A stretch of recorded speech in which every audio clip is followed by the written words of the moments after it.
দেখতে বলছি না আমি কচ্ছপকে। দেখো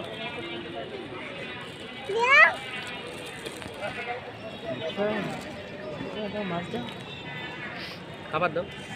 খাও খাও খাও খাও খাও নাকি খাও।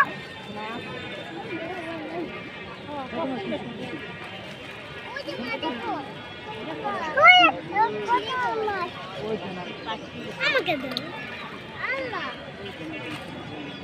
আজ আমাকে দাও না কেন? একটু করে খাও। শেষ করিস না, মেহমানকে দিতে হবে। আর দিও না, রেখে দাও। পরে আবার পরে পরে মাম্মি এই খা খা খা খা। তো দেখছো কত বড় বড় কচ্ছপ।